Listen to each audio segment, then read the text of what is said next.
Sí, ahorita. See, and it's doing this stupid thing. It's been doing this lately. So I'm going to hit record on the computer as well. What do you use? You have one of those big expensive machines, don't you? I have a Roadcaster. Yeah, see? And I have like a Zoom pod track, which is really good. But I don't think it's the machine. I think I just need to buy a new SD card for it. You don't clean it out? Yeah, but I think something happened to it because even when it is, I mean, it has plenty of room on it. It's not that. But then it'll say write error. I'm just going to record on the computer. Just recording in progress. And, so these are write error. And most of the times it saves it, even though it said write error. But sometimes it doesn't. But when I'm doing it on Zoom, I can just record it on the computer, and that's less quality, but at least it's something there. See, yeah. And that's what I'm saying. Like, and we notice it with Gritty when he hits his samples and stuff. We can't really hear it. Like, it cuts out. I don't know if you can even hear the beat right now. I think maybe if like I shut up. Very low. Yeah. See, but it records just fine. So that's what we'll go with. And this is Roddy Radio episode 18. And Roddy Radio is a subsidiary of Roddy TV, which is my YouTube channel. And this is a podcast in English because everybody wanted to hear my broken English. Because English is my second language, which I don't speak it too well. But people wanted to hear our silly conversations. But today we're not going to have a silly conversation because we're having a very serious guest. A guest who is, she's famous from coast to coast and internationally even. She has her own podcast, Embracing My Markings podcast, world renowned. She's an artist in my mind. And her name is Maribel. Maribel, welcome to the show. Thank you. You are too funny, cousin. Yes, and she is my cousin, even though we've never actually met or have. We were just talking about people that marry their cousins, though. Isn't that crazy? Yes, it's very crazy. You know what, though? In some cultures, it's normal, but I don't understand the concept. Yeah, I like that's like your sibling, like your step sibling. You know. I think it was on Therapy Gecko. Have you ever watched Therapy Gecko or listened to him? No. I think it was on that. I'm not sure, but somebody called in, or two people called in and saying that they've been dating for a while and they were in love and stuff, and then they found out that they were actually twins, but they were separated at birth. And he asked them like if they've ever fucked, and they were like, yeah. And then like they were asking for advice, like what should we do? Because they still love each other. They didn't want to just break up just because we're brother and sister. We don't feel like we need to break up. It was kind of their thing. Then why are you calling and sharing this information? Keep us out of the group chat. That's crazy. I think. Oh, hell no. I mean, I wouldn't. The thing is, you don't want to judge anybody, but something like that, it's like, okay, well, I guess I understand it's a weird circumstance. Just don't have kids. Adopt. Because you know that kid's going to have some fucking problems and shit. I mean, there's a whole family that we know of that's like inbred. Yeah, see? Like, you mean the royal family? The royal. Other than them. Because that's why they hate Meghan Markle, because she's not part of their bloodline. No, look up the Whitakers. Sorry, my Spanish is not the best. I'm a ESL kid too. Oh yeah. Whitaker family. Inside America's most inbred family. Yeah, Whitakers. You guys, this is just not cool, and this is the reason. I'm sorry, but there's no possible way. If I know who's your mom's mom, no. Mm-mm. Oh man, that's no. Maybe who knows? Maybe you're breaking some hearts right now. Maybe you have a cousin out there listening right now that's like, God damn it, I guess I don't have a chance. I doubt it. Me and my cousins, we're cool, but no. You're like, we're not that cool. No. And I love all my primos. I love all my primas, but no. And my brothers, hell no. Yeah, even worse. That's even worse. What would you do, though, like if you didn't know that it was your brother and you found out later that you guys were brothers and you guys had I don't already ever want to. you I don't guys had ever want to already see you done stuff again. and everything. Really, even if like you guys were deeply in love, you guys have already made love and everything. Out of there, O huh? con más razón, like even with con más ganas, like no, I don't ever want to see you again. I don't want to speak to you. Like that's just embarrassing. I would probably go and lock myself somewhere. No. I would think that would like probably give you some sort of trauma too. I would think like Mm-hmm. stuff you wouldn't get over because next time you're getting it on with someone that's not related to you, you're just gonna remember like, ah man, remember that time I had sex with my brother, you know? I'd probably become celibate, to be honest with you. Yeah, I think I wouldn't blame you, and I Like, think yeah, I just because saw. I just saw. I don't think you could ever have sex again without thinking about that. Yeah, that's disgusting. Yeah. I just saw this thing on TikTok where they're suing an OBGYN because the mom back in like the early 1990s went to this doctor in town, was super popular OBGYN, to have in vitro because her and her husband couldn't have kids. Mm-hmm. Well, come to find out, the doctor was using his own sperm Wow. to impregnate all these women that were going to him. Come to find out, this lady, now her daughter's I think like 20 something, almost 30. Um, she just found out that her high school sweetheart was her half brother Because they were both made by the same. doctor. Oh wow. And she's like, I'm traumatized. Like Yeah. I'm traumatized. Jeez. Yeah. See. And she has over, I think she said over 50 half brothers and sisters. Wow. And I'm like, well, I mean, obviously his sperm worked, but Oh, see. eesh. And then Jesus. in the same town. Like Yeah. Uh, how are we responsible? yeah. I mean, that's something to think about, and that's why, like, when people do that kind of stuff or adopt or anything, you really got to let your kids know that they're adopted or that they're made in vitro, that they were made with a sperm donor, anything like that, because these things do arise. And you know, like Mm-hmm. even if it's a completely normal upbringing, you just couldn't conceive, so you got a sperm donor, and you know you have this child. If you don't let them know, they won't know to do that background research before they marry someone.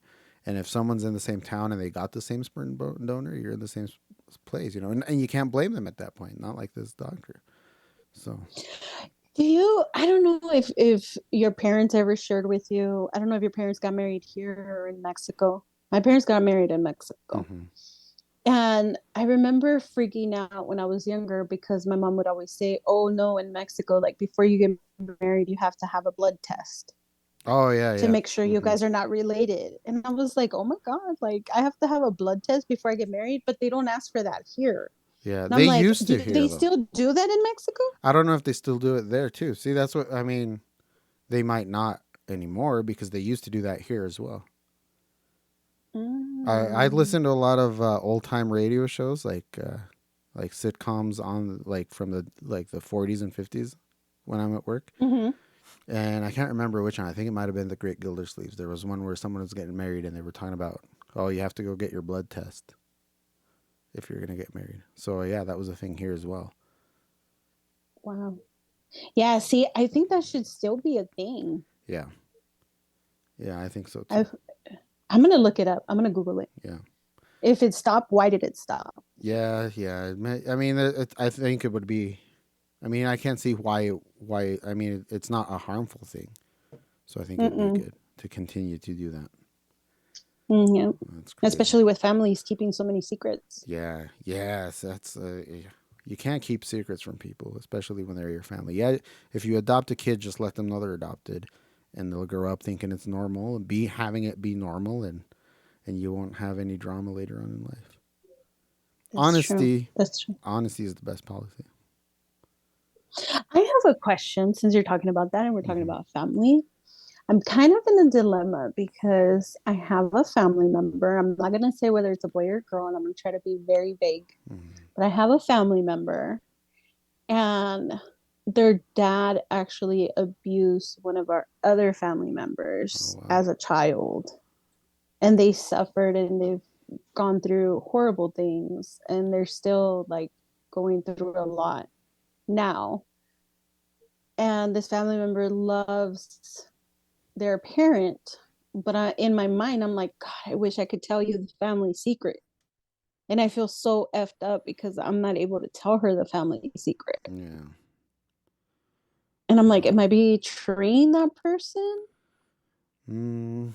That's a rough one because, yeah, honesty is the best policy, but unless you have to be honest about yourself and your story, I guess. So unless you're involved Yeah. in that somehow, I guess I don't see why you would have to be. I think that person should be honest about it. Yeah. But Well, yeah, I'll leave it there because it's kind of the parent can't tell them because the parent's not available anymore. But yeah, I'll just leave it at that. yeah, But I kind of go back and forth, and I'm like, that's really not my place because I wasn't even alive when it's that like, yeah, it happened. isn't your place, but like it's a burden, man. I mean, are you you Yeah. strike me as the kind of person who people trust and people tell a lot of secrets to. Is that, am I right to assume that? Yes. Me too. Yes. You know how I have a number of people, friends, family, uh, who have trusted with me. That I know a handful of girls, friends of mine, who have admitted to me having been through sexual assault or even rape, and Mm-hmm. I mean, nobody else knows, but somehow they thought, they would tell me. So it's kind of that rough thing. Like I didn't need to know that, but now I do, and now a lot of the issues they have with their boyfriend, spouses, whatever it is, I see through a very different lens than maybe other people do. Mm-hmm. So, Yes, yes. Especially because I know this family member, the one that loves her parent, the one that the parent did something, um, she has struggled a lot. And I know that she has gone through a lot in her life. Oh, I just said it's a girl. Um, but she has gone through a lot in her life. And I wish I could tell her like, oh my God, it's because there's so much more. yeah, But I can't. So I almost feel like I'm betraying her by not telling her, but then at the same time, I don't feel like it's my place to tell her. yeah, yeah. It's like it. Maybe it's only your place if the need arises. Yeah. Like if it can Hopefully change the never course, though, because I would never want to hurt my relationship with her, and I yeah. would never want to be in that position. Which is why I'm saying, Especially like, sometimes you wish you didn't know these things. Like, it's great that people trust us, but it's like now you know stuff that are a burden. They're a burden, quite honestly. But oh well. yep. And we actually, we're getting way off the rails here, Maribel. We're here to talk about you. No. You have a podcast. You do a lot of really creative things. I want to know what makes you tick and where you come from. How? Let's go ahead and take it way back to like your earliest memories when you were a child. What was your childhood like? A lot of hospitals. I spent a lot of time in hospitals. Okay. Um a lot of time around adults and sick kids.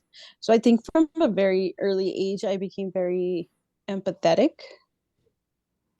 Um, and I had to advocate for myself since a very young age because my parents were young, they didn't speak English, um, and they didn't really understand how things worked here in the United States. Mm-hmm. So it was up to me and my siblings kind of to stand up for one another and be the interpreters and translators for them. Oh, So I, but then again, I didn't have like a bad childhood. I don't want anybody to feel sorry for me because I had a lot of love and a lot of care.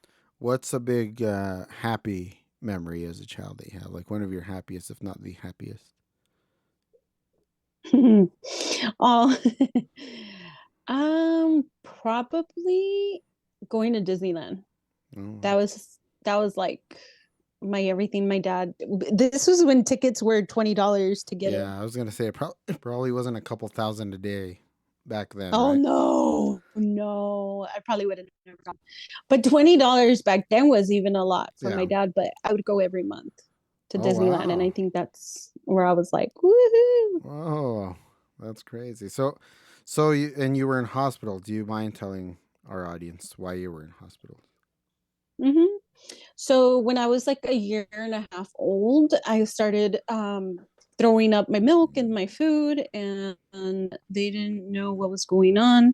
Doctors back then, we have to think about this. This was like in the 1980, 80. I was born in 86 and I was a year and a half. So 87, 88. Okay. There wasn't very much information about chronic pancreatitis in children, and I wasn't really diagnosed until I was 5, and that's because I had 5 ulcers erupt. Oh shit. And so I was like throwing up blood and black stuff. 5 years old, I weighed 25 pounds. I couldn't keep anything down, so they did an exploratory surgery, and it was just in and out of the hospital all the time. My parents lost everything at that time, and it was just me always being sick.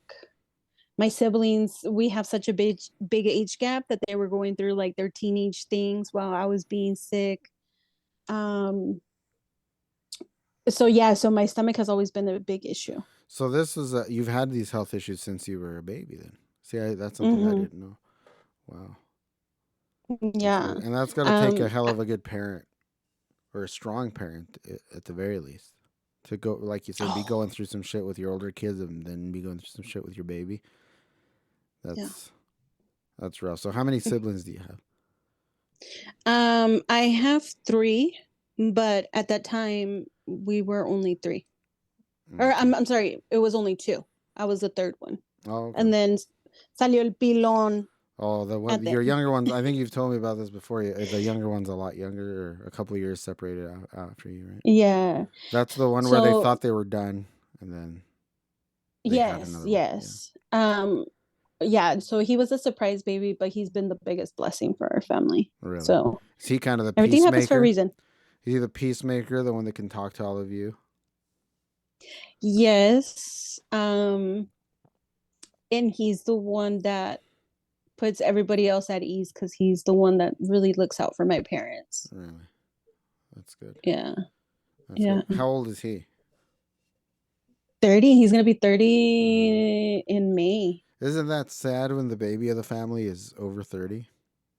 I get a little sad. No, It was sad for me. I'm no. like, that means we're all old as hell. You better stop. And I'm still young. I'm 21 forever. my youngest brother is 30. I think he just turned 30. Yeah, 33. So Oh the my fact that we gosh. think of him as the baby of the family and he's a a grown ass adult, just makes you think a little differently. But that's the thing. Once you think of someone a certain way, you kind of think of them like that for life. You know what I mean? Yeah. So Well, it depends también by their actions because my little brother has, I mean, I even feel weird calling him my little brother because he's really grown into his own and he's such a responsible, mature guy that I think we almost feel like we look up to him instead of him looking up to us. okay. Yeah, see, with me, it's like our youngest brother, off on his own, successful, everything. But at the same time, it's like I think we still all feel protective of him, even though he could, you know, protect us in more than one way. So it's like, but he's still just a baby. You know what I mean? Yeah. Yeah. So that was No, your but see, childhood. You were, he's still the baby. yeah, and you were a sick kid then. You were one of the Yeah. sick kids. Growing up, I was always the sick kid. So my parents protected me more than usual. You're like a Bubble Boy situation. Yes, Did you ever watch that almost. I movie couldn't. Bubble Boy? I I have. rewatched that not too long ago, and I thought it was gonna be terrible because a lot of the movies we really like 20 years ago are not that great now. But it was still Yeah. fun. It was a fun romp. Yeah. No, I like Adam Sandler movies. Well, that wasn't Adam I mean they're Sandler. still It was stupid, but that one wasn't I Adam like. Sandler though. That was what's his name? The guy that looks like Toby Maguire, but isn't Toby Maguire? Wait, that's not Bubble Boy's not Adam Sandler? No. Uh, Stop lying. Go ahead and look it up. Hold on. It's I'm looking it up. what's that fool's name? El que se parece un chingo. He's on a lot of stuff. Real cute fella. You said real cute. Yeah, what the hell? Oh shoot. Tell me why this whole time I've been saying it's Adam Sandler. Oh no. It's Jake Gyllenhaal. Yeah, Jake Gyllenhaal is who it is. Oh Maggie's my husband. god. Wait, Beetlejuice was on there? Yeah, yeah. Beetlejuice from Howard Stern, and you got Medejo Ahern from WCW. It's one of those star-studded movies with just a million cameos. It has what's his name, Machete on there. Fucking Yes. everybody, Oh my everybody. god. I need to rewatch that. It's been Look, obviously yeah, it's been we a really long rewatched it, and I time. thought it was gonna be like stupid, and it is stupid, but it was always stupid. I thought it wasn't gonna be good, because there's a Yeah. difference between a stupid movie that's good and a stupid movie that's not good. And Yeah. I like a lot of stupid movies. Not everything Yeah, has to but be Citizen Kane. You know what I mean? yeah, well that's pretty much how my life was. Like I was very sheltered and very protected. Even with like what I ate, what I did, like I never learned how to like rollerblade, I never learned how to swim, I never learned how to like do the normal stuff that kids would do. Yeah. I don't know how to do any of that either, though. I Pero was, by choice or just because you I couldn't? wasn't too overly protected. I just didn't know. I tried skateboarding at one point, but I don't have enough balance. Bicycling. Do you know how to ride a bike? I used to. I don't know You now. never forget how But to yeah, ride a bike. that was one of the things that my dad did teach Okay, me. that's good. Yeah, bicycling is that's what like. I don't like any sports, but if bicycling is a sport, we used to go out to the desert and just dirt like mountain bike all the way like 20 miles out, 20 miles back. It was fun back in the day. I don't know Oh, if I that's could still do that cool. now. I'm talking 10, 15 years ago, but those were the days. Today I saw a girl in the morning when I was dropping off my son to school, and she was bicycling. She was a bigger girl, but her bicycle was cool, and she just looked so cool in it. And my son was like, "Oh, that's pretty dope," and What I was was like, so "I want cool to do about that." it? What was so cool about her bike? I don't know just how it looked. It didn't look like a normal bike. I don't know if it was like electric, Mm, but it was like matte black. I don't know. It looked really cool, very futuristic.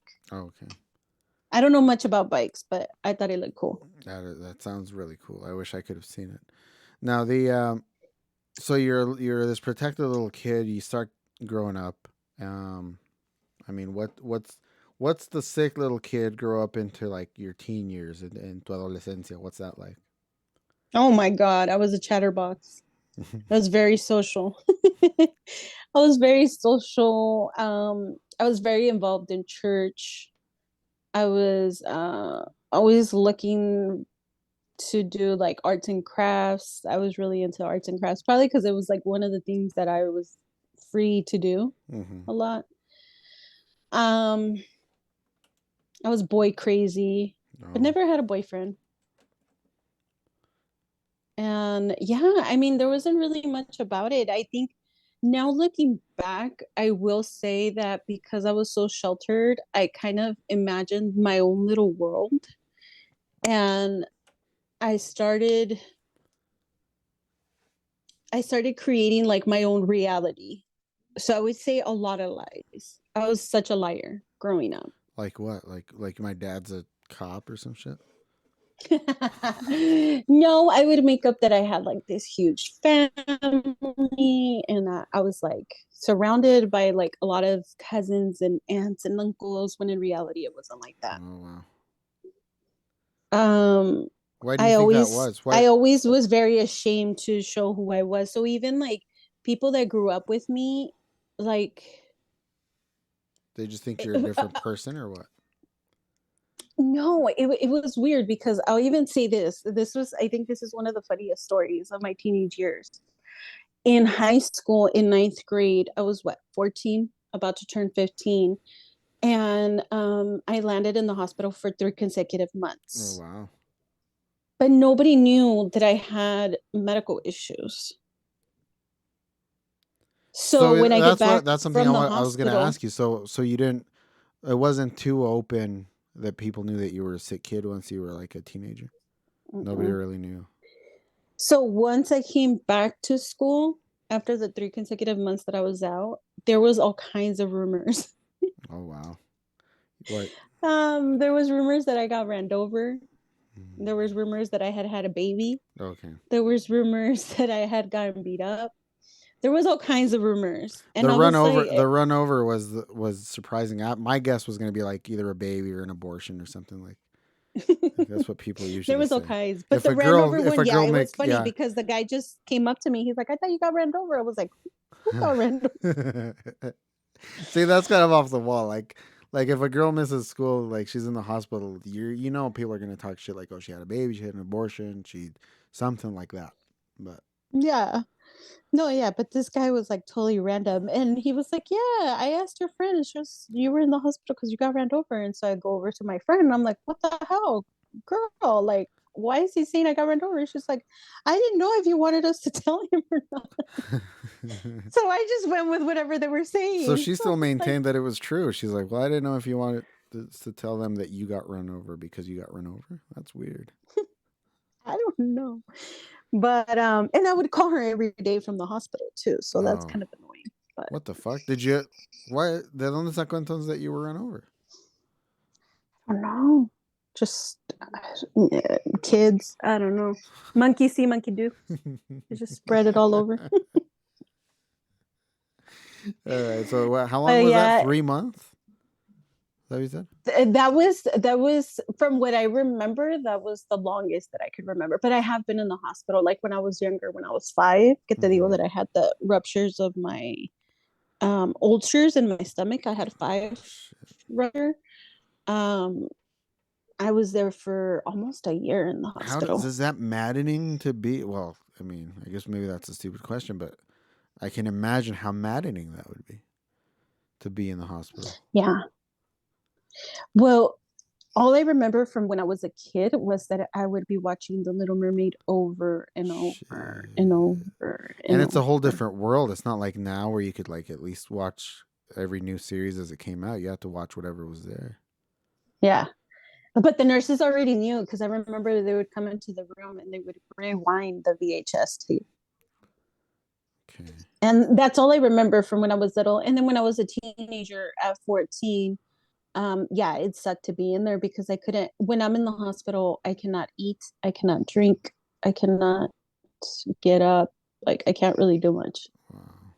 Yeah, I mean, I'm just I drugged all day. myself have never been in the hospital, but I've been in the hospital with other people, family members, for I think the longest time was like 6, 7 days, and that seemed like forever.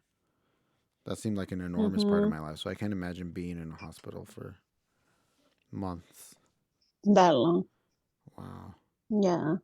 So yeah, so that was kind of weird, but I feel like if I wouldn't have gone through all the experiences that I went through and being in the hospital and learning so much as a child, I wouldn't be who I am today. Yeah. You know, like that shaped me to be who I am today. And who are you That today? shaped me to be caring. You're a caring I'm very person. caring. I love hard. I'm very empathetic. Like I hate myself sometimes because I feel like I'm overbearing with people. Mm-hmm. But it's because if you tell me like what you're going through, like I put myself in that position. Yeah.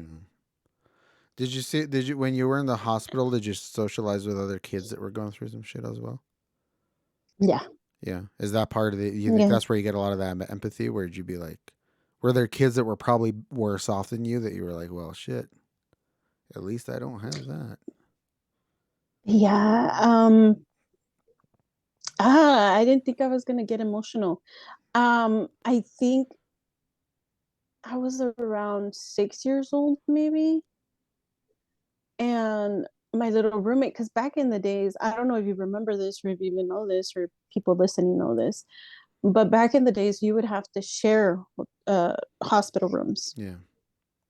And so I had a little roommate. His name was Luca, and um, he had a weenie stuck in his throat,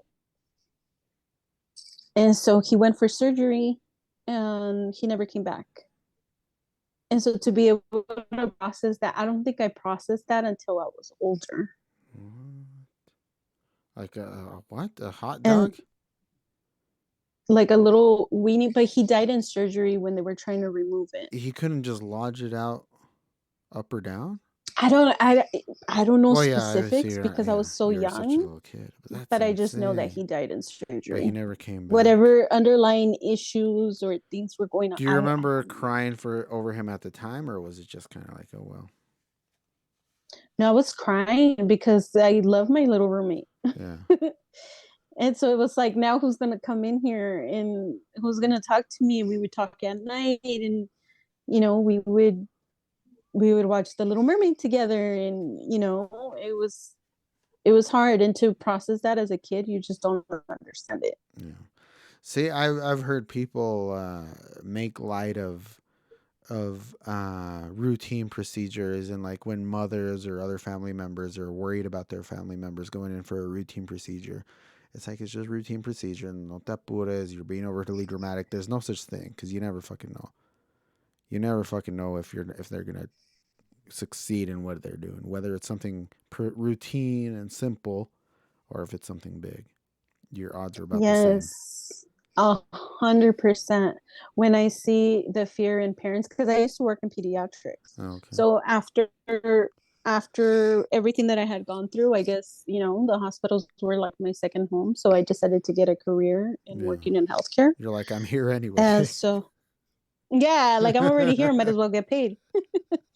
um, and I wanted to have like the inside access, because you do get a different treatment once you work for the hospital, Oh, okay. That because you makes get to know sense. the doctors, you get to know the nurses, you know what I mean? It's It's more different. personal, yeah. Yeah. Do you think they try They actually harder? care about you. Yeah. It's kind of fucked up. And But do you think so that but they try harder when I for was someone? yes, when I was working in pediatrics, oh, you would not, the simplest things that people would come in for, and sometimes were like emergencies, the babies would leave in Oh, in Jesus. the paramedics to the hospital. And it was just like, oh, she just had a cough, but guess what? Like, she hadn't had like proper treating breathing treatment or whatever. That could seem something so basic because every kid has it, right? Yeah. Like, it's something that we all hear about, but you never know how a little body's going to take it. Yeah. We're all different. We don't all go by the books. And so it could affect your child And it can have long like, term effects, even if you survive it, but if you have some long term effect because of that, you know. I'll Yeah. never forget, there was this little girl that came in. The dad had brought her in, and she was like, do you know what the word lethargic? Yeah. Hmm. Like where Just she's super just like, super sad. she You're doesn't want to really wake up, yeah. groggy. She hasn't been eating, so está medio pálida.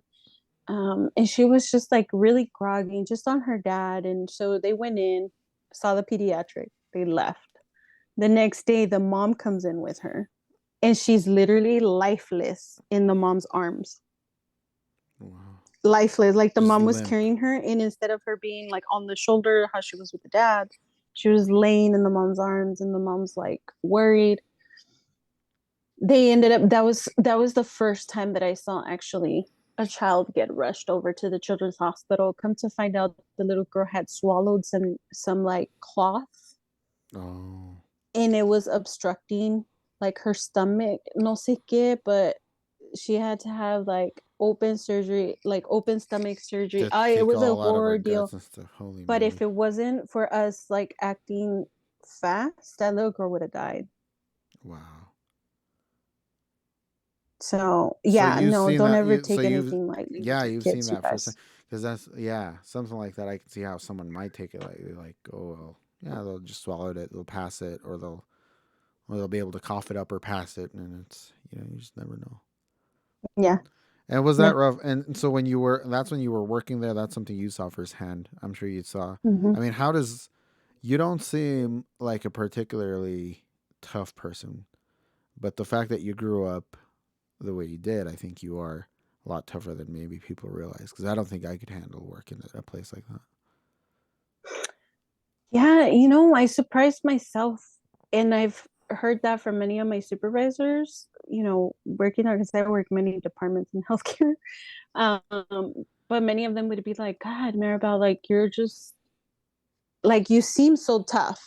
Yeah, And I'm like, yeah, but you guys don't see that I'm like crying home on my drive here okay, and my drive back to the house. yeah, I would cry all the time. And I honestly believe that because of the trauma that I suffered as a child, and because of what I saw in healthcare, I developed MS, multiple sclerosis. Yeah.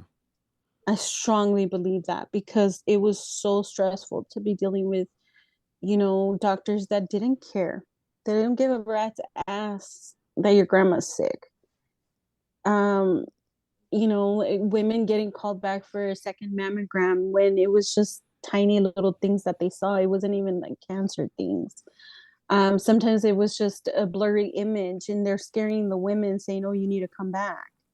And it's like, I'm not a doctor, so I can't tell you it's something so stupid. You moved when they Yeah. took the picture. And the women are like crying on the phone with me. And it's like, oh my God. Yeah. And you can't say So anything that would they might consider a diagnosis. yes, yes. But I'm looking at the notes and it's like, it's not cancerous, but I can't tell them that. You know what I mean? Yeah. And so there's a lot of protocols and there's a really shitty side to healthcare that comes with it. And I feel like dealing with that stress, dealing with that um, emotions, taking on other people's emotions really affected my Yeah. nervous system. And that's what when you say you drove home crying, that was actually what I was about to ask you. Is I can only imagine afterwards is when you let it all out. Are you still Yeah. that way in your personal life? Are there times when you act like you're not phased, but really later on you're just crying your eyes out? Oh, hell yeah. All the time. I feel like a mess. It's so funny because I feel like a mess 24/7. I'm Yeah. always crying. I'm a very emotional person. Very emotional. I'm very sensitive too. Yeah. But I know that I'm an adult and I can't show that to You can't just everybody. be crying all the So time. yeah, no, I can't do that. So I do that. My poor husband is the one that gets all that. And so we did your childhood, your and your adolescence. Did you grow up in the same area your whole Yes. life? Which is where are you in California? San Diego. So you've San been in that Diego. area your whole life. Yes, Oh, sir. okay, I that's love cool. San Diego. Really? Would you ever leave? Would you ever leave San Diego? No. No, Nope. that's just where Mm-mm. you're rooted, huh? Unless I have to, like I have no other choice. But I don't think I would move to another state, to Oh, be okay. honest with you. I Yeah. already have my plan B in case of an emergency or in case the economic situation here in the United States hits the fan. Yeah. Um, I'm moving to TJ, so What are you gonna do there though? I'll figure it out. If I have to sell dulces in the corner, I will. Yeah. Yeah, because the way things are gonna happen is that the everybody's money is pretend nowadays. Like nobody Mm-hmm. carries cash for one, and even if you do, once the government goes into chaos, it's gonna be worthless. So what you have to have is goods to barter. You know what I mean? So you have to like own some chickens or something. Yep. So that's what No, you. yes, that's for us at least, because we're so close to the border. I feel like it's just such an easy, and we have family out there. So it's like Oh, such an okay. easy thing to So just you'd be have a like, place to we're moving. crash, yeah, at the very least. Okay. So at least you've got some. I Yeah. feel like your plan could use some tightening of the screws, but at least you have a plan, and I think like most people don't. But anyway, Yeah. so we're going through your life. You're a sick kid. You're a sick teenager, and you just mentioned your Yes, husband. sir. When did you meet your husband? How'd that go? Because you said Oh my you didn't have gosh. boyfriends before and stuff. How many boyfriends did you have before your husband? One Just the that I one. regret. You I regret. wish I would never had met him. Why? Biggest mistake of my life. Wow. Cause I hate that I didn't meet him sooner. Mm, Honestly, okay. I seriously, no creo que alguien más me aguante the way that my Mm, husband yeah. Yeah, that's rough. me aguanta. Um, and I met my husband. So this is the funny thing. I was born in LA because of the situations that were going in LA with the riots and all that. My dad decided to move us to a better place, so we moved to Oh, okay. Riverside, which is like east of LA. And we moved there, but once I was in the hospital at 5 years old, that everything kind of hit the fan. My parents lost their home, they lost their jobs, they lost everything. So when I got out of the hospital, we didn't have nowhere to go. And at that time, there was no Ronald McDonald houses. There Yeah. was no financial help for families that were going through it, right?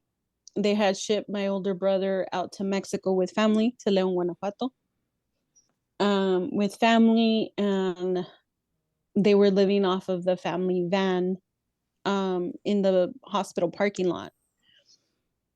And so once I was released, the nurses were kind enough to raise some money for us to get us a hotel to go to because they couldn't release me without us having a proper home. Okay. So they gave us enough for a hotel. And then through people at church, my mom found somebody that was able to host us here in San Diego. So we moved down to San Diego and we landed in National City, which is maybe like, I don't know, 20 minutes from the border, maybe less. Um, and so we stayed there for a while. And the church that we ended up going to, the congregation that we ended up going to, that's where my husband was. So Oh. when we were kids, we were running around together.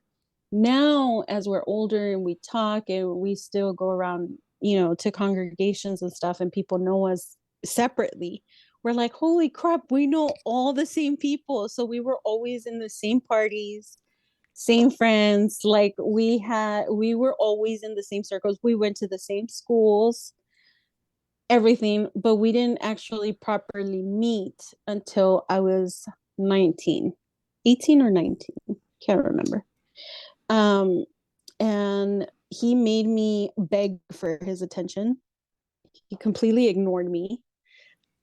So I went after him harder. And then we were friends for a year. We dated for a year and then we got Wow. That's quite a love story. You don't really.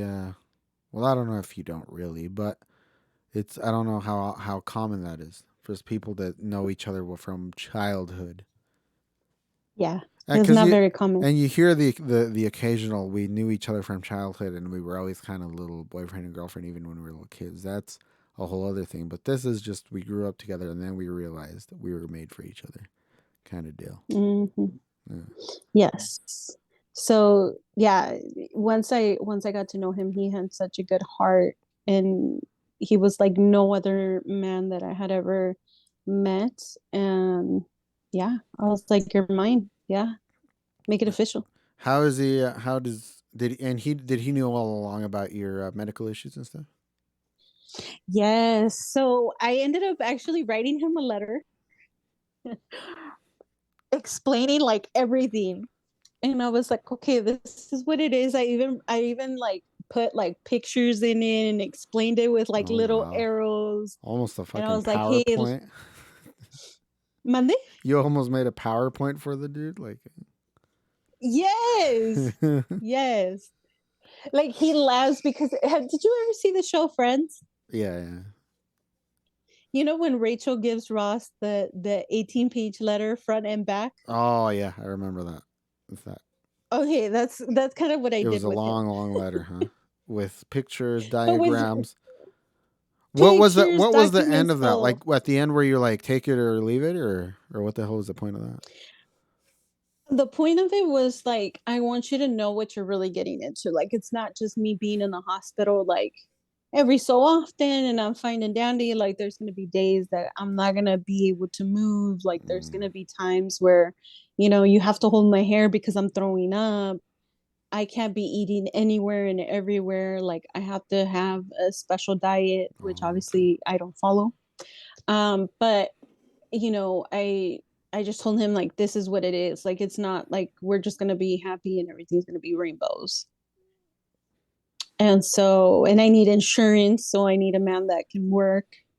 Like I gave it to him like as raw as I could. And I didn't find out until after we got married that he never even read the letter. Oh, He was like, I didn't care. oh I did my. not care. He And I was just like, what? wow. And so he Yeah. was like, no, I just knew that no matter what, like I was gonna be with you. Like you were it, that was it. I didn't need to know like any details.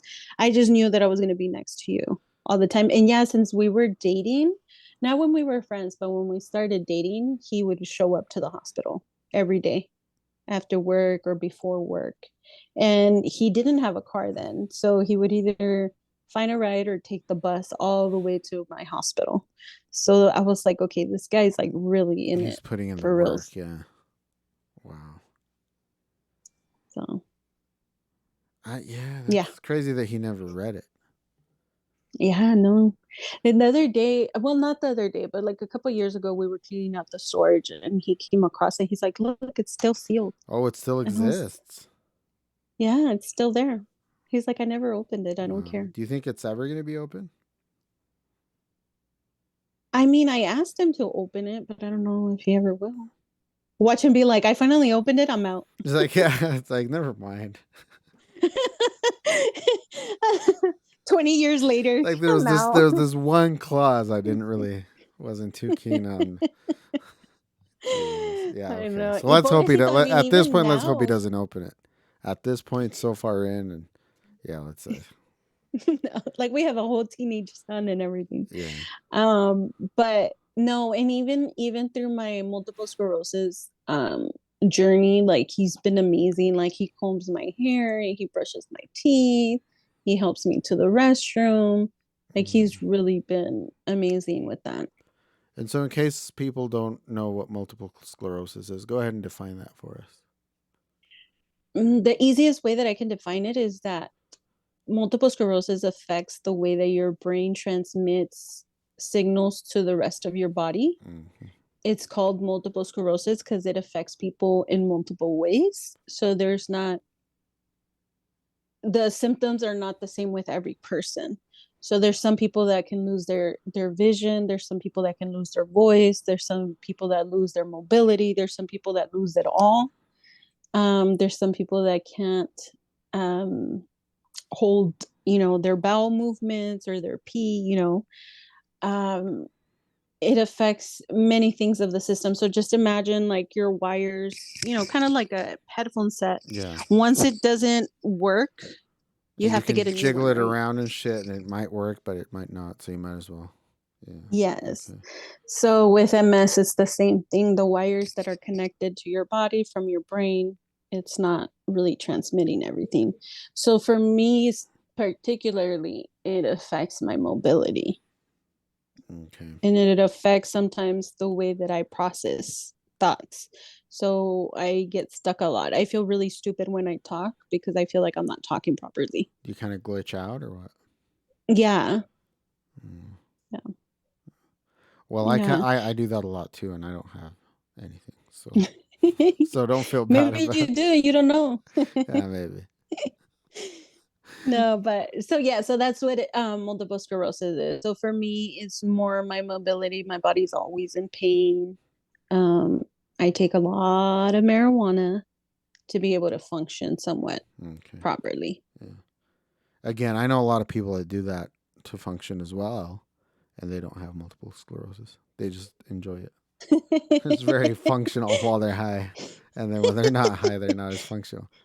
I support anybody that does it. Okay, it's a plant from God, even though I have been told otherwise. But Yeah. it's a plant from God, and I'm not misusing it. I'm not getting high with it.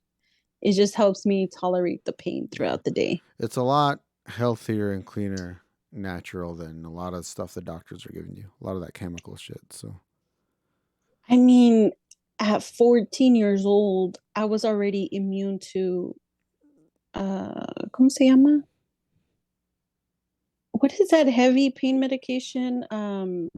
morphine, Morphine. Morphine does nothing for me. really?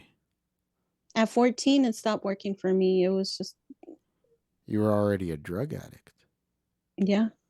That's what I mean. And People I don't get use those withdrawals terms. really bad. Like Yeah, after see, I get out of the hospital, oh, my withdrawals are horrible. people don't use those terms when they're talking about this stuff, but that's what it was.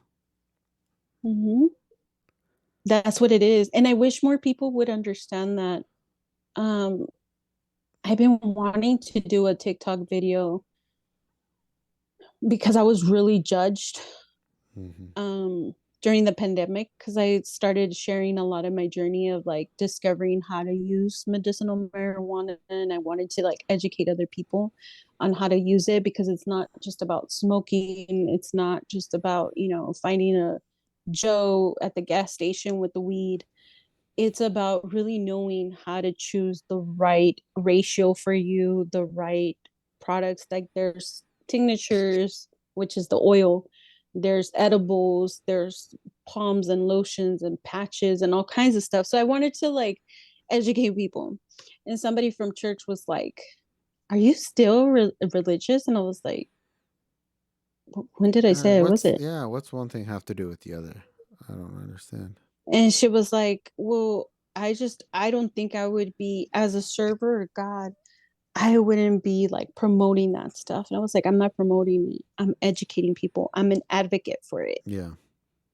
You're not trying. It's not And like you were like, use my code, Maribel get high for a no, 10% discount. That's a whole different thing. You're no. not pushing it on anybody, but It's yeah, people need to have that education in case they need it. it's Yeah. yeah. So then they were like, "Oh, well, no." So it was like this whole ordeal. And I was like really bummed out. And I was like, this grown ass lady has kids. God forbid that your kids are given some drug that, just because it's prescribed by a doctor, doesn't mean that it's okay. Yeah. Like you could really have some consequences. And it even hurt my parents, because I remember like I cried through that whole thing where she was like judging me and like making me really question my relationship with God, like it really affected me. Yeah. And I called my parents and I told them about it, and my mom was like, "I hope her kids never have to go through what you've been through." Yeah. Yeah, I mean that's the way it goes with a lot of this stuff is until it impacts you or your loved ones, you have no idea what the fuck you're talking about. So, just keep your Yeah. peace. I mean, when it comes to drugs and alcohol, until you or yourself or a very close loved one has been impacted by addiction or anything like that, then just shut the fuck up. 'Cause you don't know. You know what I mean? Facts. Facts. Because you truly don't know. And I rather my son be educated on medicinal marijuana than just take an opioid from the doctor and then Yeah. him be hooked on that Yeah. forever and it ruin his life. Yep. That's Nobody how it has goes. ever overdosed on weed. No, it's not possible. So so it's like, and there's even documentaries. I didn't even know the whole thing of like, I don't know if you ever saw that. It was on Netflix. I don't know if it still is. I think it's called The Grass is Greener. I remember seeing it. I never watched it though. I remember seeing this on there though. Oh, it's so good. If you guys are, whoever is listening, you guys just go and educate yourselves. But it breaks down how Ronald Reagan brought this war on drugs Yeah. just to bother us minorities. Yeah. Which And he falsified information. yeah. I was just gonna say they sold the. Well, actually, I think it was Reagan. It might have been his lackey Bush a few years later, but I think it was Reagan. Now that I think about it, it was old Bush, where they said I think it was old Bush and then where Ronald Reagan. where he Yeah. bought they said this bag of cocaine was purchased right outside of the White House, but they actually planted the guy out there selling it. So it's like stuff like that. Yep. Just like they planted the cocaine and the heroin in the Yeah. hoods in the The 80s. the people, yeah, exactly, yeah, that's why the hoods exist, is because of them. That's why you can't trust the government. Exactly. So yeah, so I'm a huge advocate, and I'm thinking of coming back and like really doing that, because damn it, I'm about to be 40 years old, Yeah, primo. really. Like Wow, what a grandma. I feel like my son is gonna make me a grandma soon. I Oh God. started I started doing that though, because you know how people are always like, they'll tell you your age, especially now that we're into our mid-30s and up, and people are like, oh, I Mm-hmm. just turned this, and they expect you to be like, oh, you're still young, and but now like I'm just going the opposite direction with that. Anytime someone tells me like, dude, I just turned 36, you're pretty fucking old, man. Like, it's all downhill from here. So yes, you think your Oh, but son's gonna? you're not It's lying true. though. We're way past halfway. I myself am past the halfway mark, because I don't. I mean, the way I've lived, I don't think I'll make it past 70 still. You If say if that. I'm lucky. Don't say that. You Would know you? what though? It is true though, because I feel like we are dying sooner now Yeah, than dude, my grandma made it to 92. yeah, that's what I'm saying. I mean, But what? but more than half of her kids died before her. Yeah, it's just a deteriorating bloodline. Because like when my mom had a heart attack at the age of like 50, 51, algo así, they were like, this is Yeah. actually pretty young for this to happen to someone. But now people in their 40s are having it. Here we are 10 Yeah. years later, and pretty soon it's going to be people in their 30s. And it's just, we're just deteriorating at a very fast rate. And it's because of synthetic drugs and these solutions that doctors are giving us that are just deteriorating the human The race. food, Yeah. the Yeah. food that we're Exactly. eating. Exactly. It's my I mean, whole protest thing. In este país, los pobres somos gordos. Why? Because the only thing we can afford is McDonald's and shit like that. That's gonna kill us. You go to any other mhm. country in the world, the poor people are not fat like we are. They're skinny No. Hmm. because what they can afford is hard to hardly eat. The only thing we can afford is junk. How is it? It's never made sense to me how, because when I was younger, like I said, my parents protected me a lot. So I having McDonald's, that was not a thing for me. That was like beyond Because of a the treat. protection, Like though. that would never happen. A Happy Meal? Yeah, right. Yeah. No. Um, Yeah, that's so funny. when I was like a teenager, we did start going to those places, like Jack in the Box. Sometimes me and my mom would like go. And of course, oh, you have to order the salad. The salad was more than the burger. And I'm like, how is the salad more than a burger? You're Yeah. giving me lettuce, bro. Yeah. Tell you, it doesn't make sense. That's the way it is. Go to the grocery store. Anything healthy is going to be a lot more. Anything organic, which isn't even that organic, is going to be a lot more Mm-mm. than the other stuff with the pesticides. Yep. At this I point, know the best you can do, we especially started you guys in California, do you have a garden? no, but we started shopping because we live very close. We're kind of like in the outskirts of San Diego. Mm-hmm. So we live very close to where there's farms. Okay, So so you're we buying go, and direct. it's a little bit pricier, but I rather pay It's them worth it. because Yeah, I know yeah. it's going back into the community Mm-hmm. than paying a big retail chain store like Albertsons or Ralph's or Yeah, something. that's the thing. They're getting more money from you, but they're getting the money. And if you're getting it from Mhm. your grocery stores, your big chains, it's less money, but the farmers aren't getting shit of that. So No, no, exactly. So yeah, so we love going. I get like my honey from a beekeeper that my husband met at one of his jobs, and um, I try to get as much as I can, and I cook a lot at home too. that's good. That's good. See, the thing I was gonna say about Happy Meals is we never really did the Happy Meals until my two older brothers started driving and going to town a lot because we've always lived outside of town, and my dad never wanted to Um, take us anywhere. So I feel like it wasn't even like a financial thing. He just didn't like taking us anywhere. So once my older brothers were able to like have their own cars and drive and stuff, they'd on occasion bring us back home. Like we wouldn't even go to McDonald's. They would come home and be like, "Hey, I brought you guys a Happy Meal." So that is crazy. So you didn't know what that was? yeah, well, I mean, yeah, not until we were a little bit older, not as little kids. So, but I mean, and for all this bashing that I'm doing, I really love McDonald's. It's the best, and they do It's some good in very the bad world. for you though. They do some good in the world. Ronald McDonald House. We were just talking about that. The Ronald Mm, McDonald houses do incredible work, and I know it firsthand. no, no, no. Yeah, I'm not saying they don't, but I'm like, is it Ronald McDonald or is it the donations that they receive? Yeah, well, it is the donations that they receive. But if you weren't there buying the burgers and dropping your change into the thing under the drive-through, they would never get those donations. So this That's becomes true. into a very Well, philosophical thing, the like the only reason ends. the only reason I think it's kind of like a complex thing, and I wish I Mm-hmm. was a little bit more educated about it. But working at a children's hospital, like I learned how it's one way for rich people to kind of wash their money. I'm Oh not yeah, taking yeah. away from the fact that they actually help Well, that's what I was families. saying. It's like it turns into that. Like if the ends justify the means, because that's what it Yeah. is. It's a way for them not to pay taxes, Mm-hmm. but they are helping people out. And am I going to refuse that help when I need it because I want to Oh take a no, political stance against no, it? I wish I no, could because be that's that your baby. political, but I'm not going to be that political when it comes to my kid. Yeah. Yeah, no, no, I wouldn't. And they I know wouldn't that. either. And they know that. And that's where they focus their efforts. Well, I know that they put something in those fries because the fries are hella good. They're hella good. Maybe it's morphine. I don't know. Maybe it is. I don't know, but I feel very good. I could eat like a whole bucket of it. Yeah, I'm telling you, McDonald's is bomb. So anyway, you have a show, embracing my markings podcast.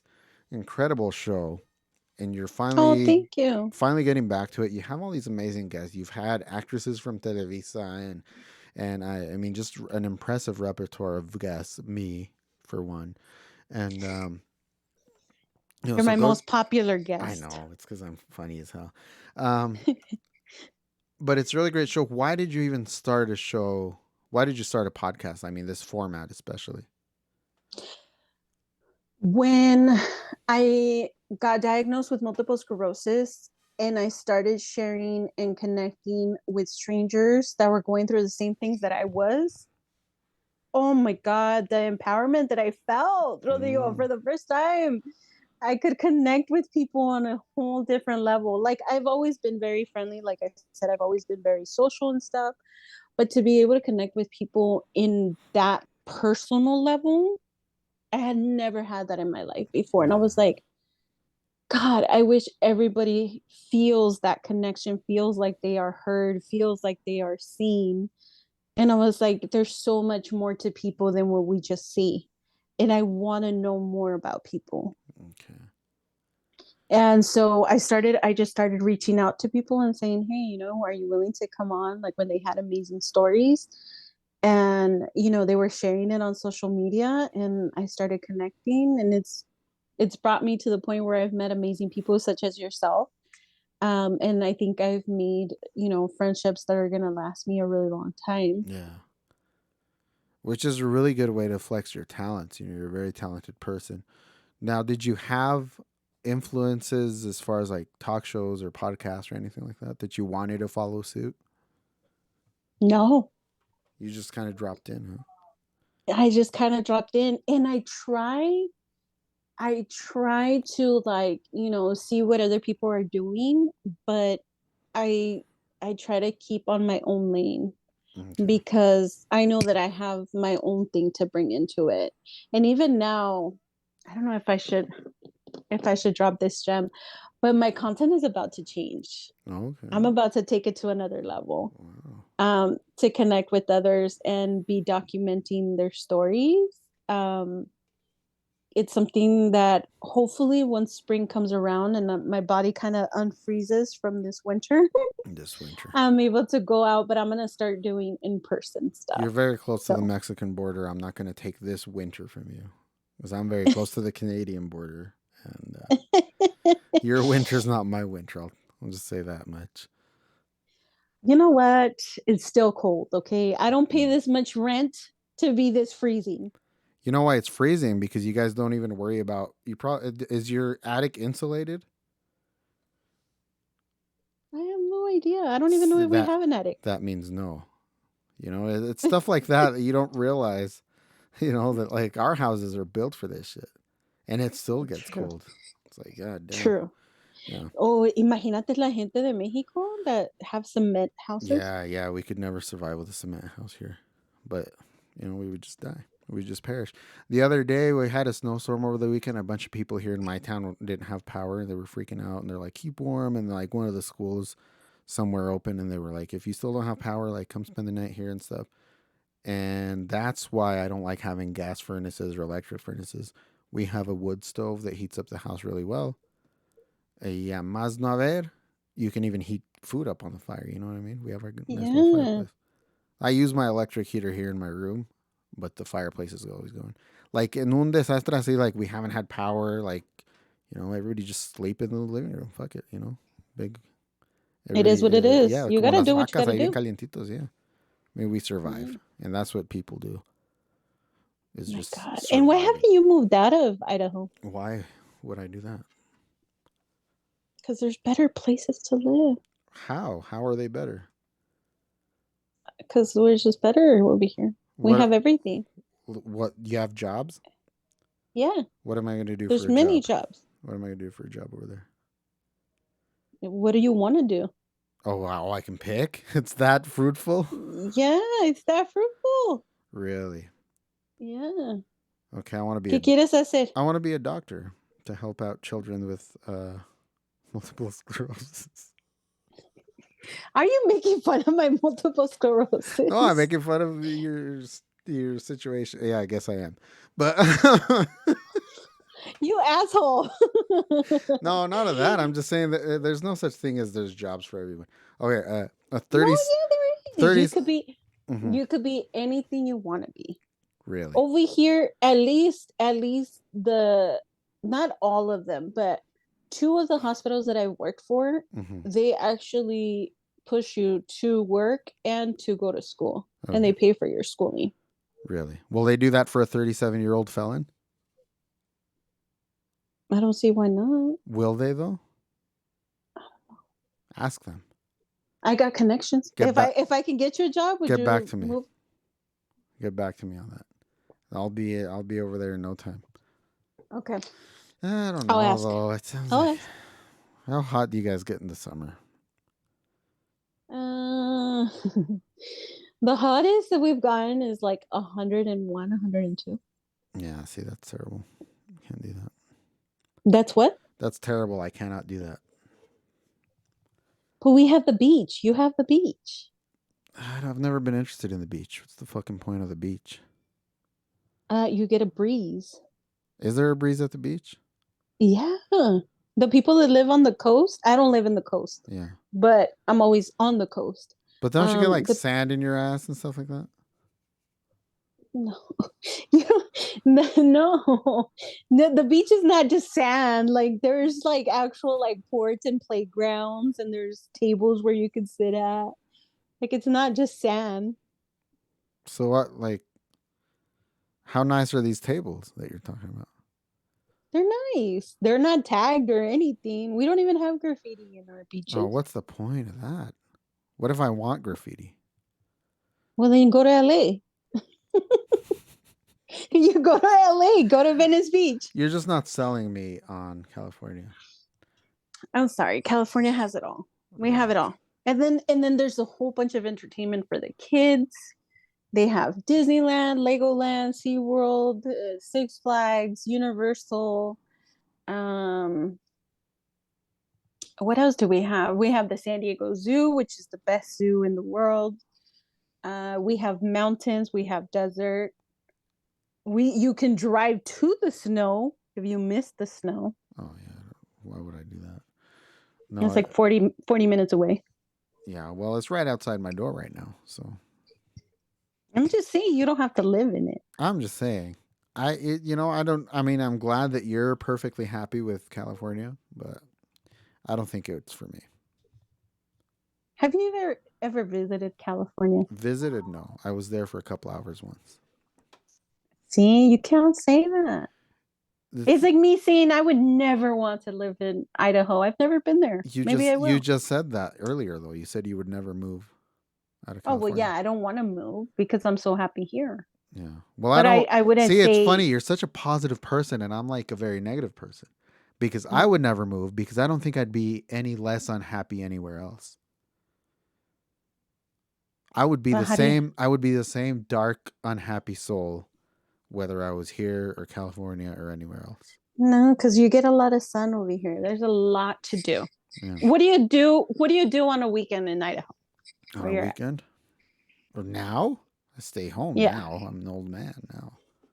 And during the summer? Stay home except outside. Same thing, except I'm outside on the curb. Now imagine being able to go have a nice little picnic with your girls by the bay. At nighttime, you do bonfires, you do s'mores, hot dogs.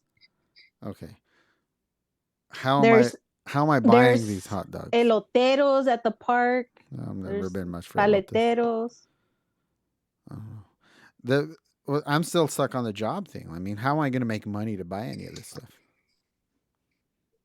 I mean, I can survive over here and I don't even have a job. Yeah, but you have a husband. Get me a husband. That's what I need. Get me a You're so nice, strong, hardworking man in California, and I'll move. I mean, he is a very hardworking man, but he works 8 hours a day. Yeah, We're fine and dandy. that's good. That's actually that part is really impressive. Actually, Yeah. that's He has excellent. a steady schedule. He works from 8 a.m. to 4:30. Oh, that's good. That's nice. Mm-hmm. That's really good. Well, I'll think about it. You get me a job somewhere, and I'll move. I could even get you a job where you work 4 days a week and then have 3 days off. So you can spend more time with your girls. What's that commute going to be like? Oh, commute's not bad here. From here to Idaho? How am I going to get my girls to California every week? You know what? We get rid of the mom. Well, that's something we've been trying to do for years You know now. what? We need to Not talk happening. off air. Oh, jeez. See, now you're talking. Now it's getting really. Now this plan's getting really attractive. Hey, and remember, I'm by the border. that's there you go. She's winking. It's an audio show, but just so you know, she is winking. I want to go on the record saying that if my ex-wife comes up missing, I had nothing to do with it. Either way, She does not. if she comes up missing, they're gonna investigate me hardcore, whether Yeah, or they not I won't. had They something to won't do. find nothing because Yeah, you're not part of it. yeah. See, that's the thing. I wash my hands just like the Ronald McDonald. But hey, so when you do your shows, you've been doing a lot more Spanish shows and stuff. What's your inner monologue like? What are your thoughts like? Are they in English or are they in Spanish? Oh, that's a good question. Honestly, I think I talk to myself in Spanglish. Oh, okay. Because even when I pray, it's in Spanglish. Really?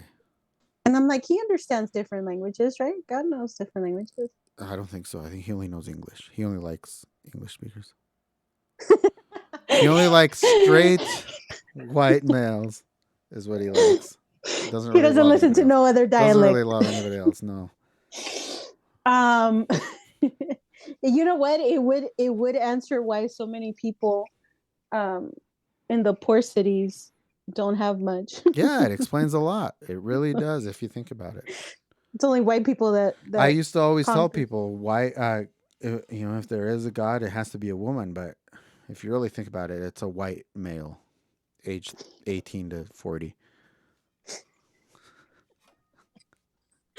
Oh That's man, why I they're love on it the because you top. always make me laugh. That's why they're on the top of the list. Probably. Yeah, Probably. No, but no, yeah, I think a lot in Spanglish. yeah. Because I'm not the best in English, but I'm not the best in Spanish. Oh, However, my therapist did say that she realized when I talk about my health conditions, I talk about it in Spanish more than in English. really? Why is And that? she's like, "Why do you do that?" And I was like, "I don't know. I Did you have don't like know." a Spanish speaking doctor growing up or something? No, I wish. Then my parents would have advocated a little bit better Oh for me. yeah, you said that. Do you ever? Well, your child's older now, but when your child was young, did you ever make him order your food because you don't know English? No. I do that to my kids all the time. I used to do it with my nieces too when they lived here. Really? Yeah, I'd be like, "Hey, order my stuff because I don't know English," and I would say it like that in English. It was great. And would they go for it? Well, they have to because I No, don't. they They could have have been to. little rebels and been like, "Screw you! You're talking in English." I Dad." don't know English though. They can't. You have to help someone out when they don't know English. That's true. Yeah, That is very true. which is why I need all the help I can get. You're, so, you're just like my dad. My dad's like, "Necesito un intérprete." I'm Yeah, like, "Dad, you speak English." Well, they don't know that. yeah, They need to give me an interpreter. I'm yeah. like, okay, now you're just taking advantage of the system because you didn't have that I when you do. first got here. No, well, that's not taking advantage. I mean, that's how I am at work. I don't talk to like when new people start with like white people start at work. I don't. no les hablo. Y si me preguntan algo, me hago güey, like I don't know English. And sometimes, My unless they God. absolutely have to, or there's been times when they're like, wait a minute, they hear me talking English to someone else, and they're like, wait a minute. And I'm like, it's just pointless to me. One time I had a coworker, he was black and Mexican. I didn't know he was black and Mexican because he only looked black. Kenny, somewhere in the world, Kenny is there. Um, and yo pensaba que era bien mamoncito because no hablaba, no nada. And so I was all talking crap about him in Spanish. And then as he was leaving the break room, he was like, oh, que tengan bonito día. No? Oh, no. I was like, what the hell? What happened? And then he ended up telling us, no, I was raised by my grandmother. She's Mexican. I know how to speak Spanish. And we were working at that time. I was working at a hospital that's very close to the border. So there was a lot of people coming from TJ to get, to have kids or to get medical help over here. And so I would tell him, hey, Kenito, can you please go and grab this patient? But they're Spanish speakers. You have to speak Spanish. No, I'm not going to speak Spanish. They're in the United States. They should learn That's English. terrible.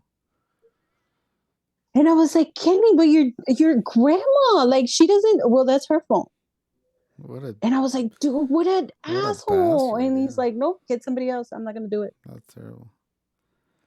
See, that makes people like me who don't know English just struggle when we shouldn't have to. But I never really had that. Like, I never had the experience of having to like translate for my parents because I'm the third out of fourth. So, like, by the time we came along, my parents knew English. So, but see, I'm the third of four, and I am still the one that translates and interprets everything for them. Yeah. So I don't think it's about the order. No, I'm just saying because my parents learned English right alongside with my two older brothers. Like once they were in kindergarten. Oh, okay. That's how my mom learned. Is like, Oh, what's the easiest way to learn something? Is start at the kindergarten level. So I have kids in kindergarten. Perfect. Just help them do their homework. Help learn every letter in English. Learn cat. Learn dog. Learn all that stuff. Learn what the vowels are. And pretty soon, just like your kid who didn't really know English until he was 4 years old, now you are beginning to learn English as well. I wish my parents would have done that. Well, my mom more, because my dad knows English, but my mom, she knows it, she understands it, especially when it talks about money, financial stuff. Oh, okay. She's a pro. She used to take me to the bank, and one time, I'm not telling the banker, yeah, she wants to cash the check, and then the lady's like, oh, does she want hundreds, 20s, 50? They ask you. The lady didn't even finish talking, and my mom was like, hundreds? And I was like, yeah, ma'am, you don't even need me. What am I doing here? Like, what's the point? But anything else, she doesn't know. Yeah, but I mean, that's just a tip for anybody listening who might have family members who are not English speakers. If they have kids that are in kindergarten, do the work with them. You'll learn. Yeah, that's a great tip. Yeah, that's a very good tip. So that means by the time it got to me and my younger brother, they were already well on their way to they knew English well enough. I have a question for you. What's that? Since you're the second to last baby, did you have a different life than your older brothers? Yeah. Like, were you more chiqueado? No, I wouldn't say that. Just because you're less beat, it doesn't mean that you're more coddled. Oh my God. What a way to phrase that. Yeah, like I wouldn't say I was coddled just because my dad never really hit me. He hit me once when I was like 4. And I remember it to this day. It was because I had a lollipop, like a blow pop or a dum dum, and I said it was my cigarette. And so he kicked my ass. That's the only time I ever remember one time I made physical. this gesture. Yeah. When I was little, that we used to have the little fake cigar candies. Yeah. Mm-hmm. And so I went like that. My dad slapped me. You. Yeah. See, I got my ass beat for that. And it was really stupid because I really like cigarettes now. And I think it's because of that. But but my brothers got it a lot worse as far as like physical abuse. I was like getting their ass kicked. But just because they got their ass kicked more than I did doesn't mean I was really coddled because dad was still an asshole. just wasn't hitting us. And the reason he wasn't hitting us was because he was afraid of my older brothers. They didn't have Oh, anyone to protect them. We did. yeah, yeah, yeah. And the way it works, the two older ones were like the planned ones. They're only 2 years apart, and then me and my younger brother are like the accidents because like The pilones. I'm 6 years younger than my older brother. My younger brother's 4 years younger than me, so it was like they thought they were done. But yeah, I don't think we did have a different upbringing, but it wasn't necessarily easier, and it wasn't my parents' choice. It wasn't my dad's choice to be easier on us. It was the It was circumstances. just the It circumstances wasn't that made him him that. being nicer. It was him being more of a pussy. So, So I see you have a wonderful relationship with your father. oh, we like the best version of our relationship started a couple of years ago when he died. So, I wish this was a video show just so people could see your face. I like saying Oh, stuff like that because people make those really shocked faces. are you serious? Or you playing? No, he died a couple of years ago. He died 2 days before my daughter was born. So he's been dead for 2 years and some change. Hola, más Yeah, chiquita. yeah. Choo choo. Mm-hmm. She's so cute, by the way. She's super cute. Yeah, she is. Well, that was a nice replacement. I would have taken your daughter over your dad too. Yeah, it was weird. Like it makes you think like, like there's stuff that you don't believe in obviously, but there's stuff that makes you think. Like I was like, what if I really hope reincarnation is not a thing? This motherfucker died and now he's just born again. Oh my god. Oh my god. I need to send you some cheese, but I'll tell you that afterwards. Talking about reincarnation, I'll text you And now we're that. talking about death, so I think that brings us to the close of the show. I don't think have you listened to any the Roddy Radio episodes? Not the English ones. I You're haven't had a you're more of an chance. Alta Red fan, huh? What? I said you're more of an Alta Red fan.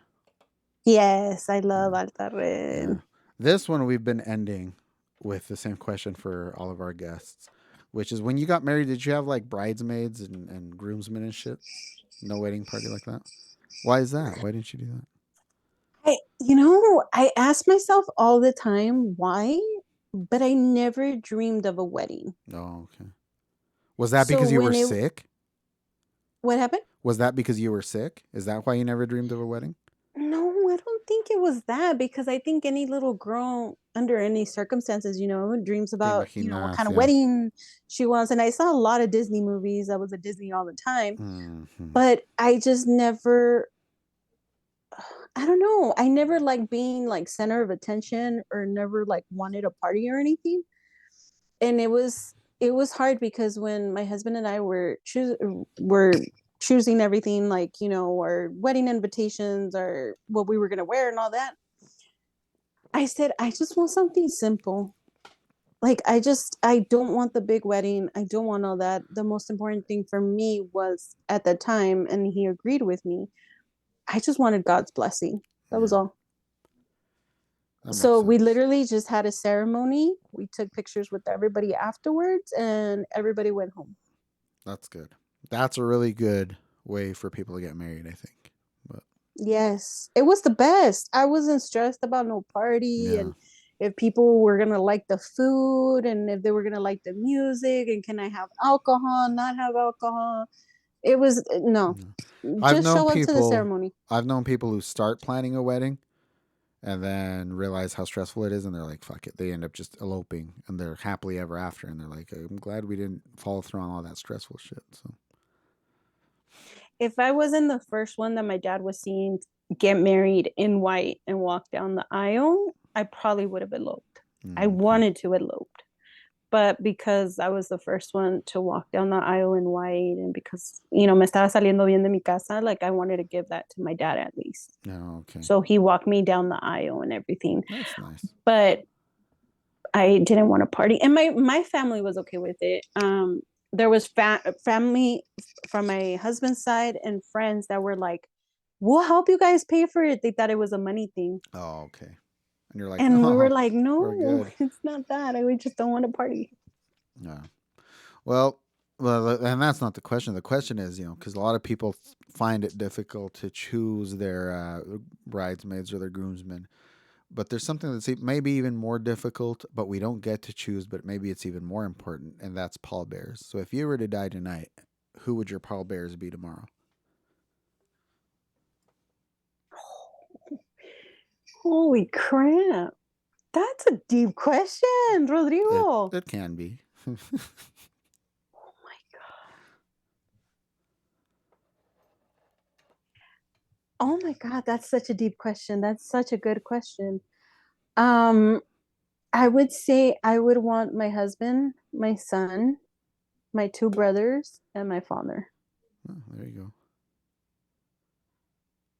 The men in my life. I was just gonna ask. No women. No. Because I wouldn't want to put that on my mother. Mm-hmm. Well, mi hermana está loca, so